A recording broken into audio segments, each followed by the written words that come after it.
ओम शांति। व्यक्ति एक, व्यक्तित्व अनेक। इस पुस्तक में आज हम पढ़ेंगे, उनको नज़दीक देख मन गदगद हो रहा था। इस विषय पर ग्लोबल अस्पताल के डॉक्टर ब्रह्मा कुमार श्रीमंत कुमार साहू जगदीश भाई साहब के साथ के अपने अनुभव इस प्रकार सुना रहे हैं। तो चलिए आज हम इसे पढ़ते हैं। फिर उन्होंने मेरे से पूछा कि आपका योग लगता है? क्या बताऊँ, मेरी समझ में नहीं आ रहा था। आप जानते ही हो, युवा अवस्था में दुनिया में लोगों का जीवन कैसा होता है, मनोस्थिति कैसी होती है। मित्र संबंधियों के साथ घूमना फिरना, फिल्में देखना, फिल्मी गीतों को सुनना, गाना, यही करता था। मन तो बंदर जैसा इधर उधर छलांग लगाता था। मैंने कहा, भाई साहब, मेरा मन तो भागता रहता है। उन्होंने पूछा, आपके पास टेप रिकॉर्डर है? मैंने कहा, नहीं। उन्होंने कहा, अपने पास एक टेप रिकॉर्डर रखो, दिन रात बाबा के गीत सुनो। मैंने वही किया। एक टेप रिकॉर्डर और बाबा की जितनी भी कैसेट थी उन सबको खरीदा और दिन रात टेप चलाता ही रहा। पढ़ते समय, नहाते समय, कपड़े धोते समय, खाना बनाते समय और खाना खाते समय। इतना ही नहीं, सोते समय भी बाबा के गीत सुनता रहा। सुबह उठकर देखता तो टेप रिकॉर्डर अपने आप बंद हुआ रहता था। हम 3 डॉक्टर्स इकट्ठे रहते थे, तीनों मिलकर खाना बनाते थे। वे मुझे कहने लगे कि तुम तो पूरे पागल हो गए, तुम रेस्ट नहीं लेते, कम से कम इस टेप रिकॉर्डर को तो रेस्ट दे दो। 24 घंटे बजाते रहते हो। सारे दिन गीत सुनने का परिणाम यह हुआ कि मेरी बुद्धि में जो दुनियावी बातें, कचड़ा भरा हुआ था वो मिट गया। सारे दिन बाबा के गीतों को ही गुनगुनाता रहता था। भाई साहब की पहली मुलाकात में ही मुझे बहुत सी प्रेरणाएं मिली। उस कार्यक्रम में उनका भाषण बहुत सुंदर था। उस कार्यक्रम में बहुत से पढ़े लिखे लोग आए हुए थे। कार्यक्रम बहुत सफल रहा। वे कितने निरहंकारी थे। मेडिकल की बहुत सी बातें, विज्ञान की बहुत सी अटपटी बातें मन में थी। उन सब शंकाओं को मैंने एक कागज़ पर नोट करके रखा था। जब मैं पहली बार मधुबन आया, उस समय जगदीश भाई साहब भी मधुबन आए हुए थे। मैंने उनसे कहा कि भाई साहब, मेरे व्यक्तिगत कुछ प्रश्न हैं, शंकाएं हैं, इसीलिए आपसे अकेले में मिलना चाहता हूँ। उन्होंने कहा, भले आओ।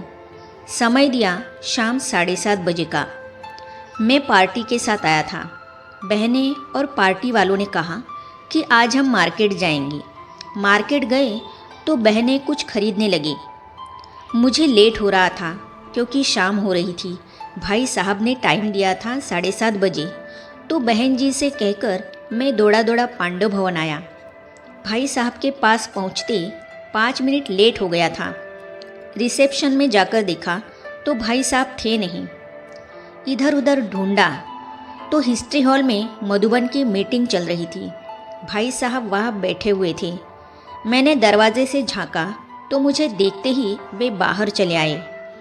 आते ही उन्होंने मेरे से कहा, आई एम सॉरी। पितृतुल्य व्यक्ति मेरे से कह रहे हैं कि आई एम सॉरी। वैसे तो मैं भी लेट हो गया था। मुझे इतना अफसोस हुआ कि मुझे भी समय का ध्यान रखना चाहिए। फिर भाई साहब आए और मेरे से बातें करने लगे। जीव शास्त्र में भी वे बड़े विद्वान थे। मैंने जाना था कि वे साइंस के स्टूडेंट तो नहीं थे। मेडिकल का स्टूडेंट होने के कारण मुझे बहुत अहम था कि मैं एक डॉक्टर हूँ, साइंस की बहुत बातें जानता हूँ। मेरे मन में कुछ प्रश्न थे, जैसे कि ईश्वरीय ज्ञान कहता है कि यह सृष्टि चक्र 5000 वर्ष का है। हर 5000 वर्षों के बाद हूबहू रिपीट होता है। साइंस में हमने पढ़ा था कि एक समय डायनासोर, साइनासोर आदि थे, जिनके अस्थि पिंजर अर्थात कंगाल आज भी उपलब्ध है, लेकिन वे लुप्त हो गए हैं। अगर यह काल चक्र फिर रिपीट होता है तो आज जो लुप्त हुए हैं वो जीव कहाँ गए? भाई साहब से मैंने यह प्रश्न पूछा कि ये डायनासोर और साइनासोर जो आज नहीं हैं, वे नई सृष्टि पर कहाँ से आएंगे? यह प्रश्न भाई साहब को सुनाने के लिए मैं साइंस की बैकग्राउंड अर्थात भूमिका बनाता रहा। मुझे अंदर पक्का था कि ये इसका उत्तर नहीं दे पाएंगी, क्योंकि ये तो इतिहास पढ़े हुए हैं, हिस्ट्री के स्टूडेंट हैं। भाई साहब मुझे देखते रहे, मेरा कहना सुनते रहे और मुस्कुराते रहे, हाँ जी करते रहे। जब मैंने बोलना पूरा कर दिया तो उन्होंने पूछा, हो गया? मैंने कहा, हाँ जी। एक वाक्य में ही उन्होंने मेरे प्रश्न का उत्तर दे दिया। उत्तर सुनकर मुझे बहुत लज्जा आ गई, क्योंकि मेरे लिए जो बहुत बड़ा प्रश्न था उसका उत्तर इनके लिए कितना छोटा और सहज था। प्रश्न सुनाने में मुझे 5-6 मिनट लगे थे, उत्तर देने में उनको 1 ही मिनट लगा था। मुझे लगा यह व्यक्ति साधारण नहीं है, बहुत महान और मेधावी है। उनमें से एक उत्तर मैं आपको सुनाता हूँ। उन्होंने मेरे से पूछा कि एक जानवर है जिसको खच्चर कहते हैं, आप उसको जानते हो? मैंने कहा, हाँ जी। उन्होंने पूछा, वो क्या है?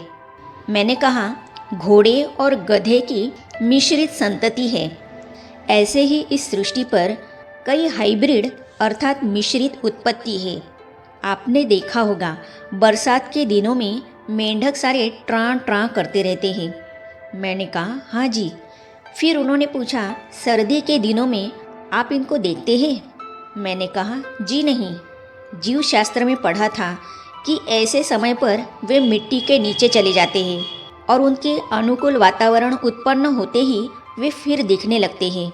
उसी प्रकार ये जो कई हाइब्रिड उत्पत्ति है, इस सृष्टि चक्र में उनके अनुकूल वातावरण निर्माण होते ही फिर से वे प्रादुर्भाव होंगे और उनके विपरीत वातावरण निर्मित होते ही प्राय लोप होंगे। ऐसे ही ये डायनासोर आदि का भी है।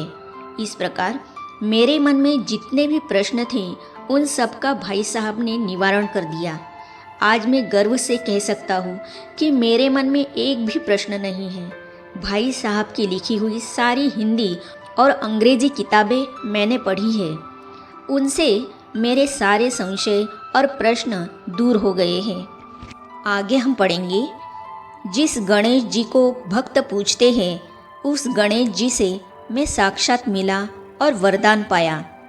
तो इन अनुभवों को हम पढ़ेंगे अगली कड़ी में।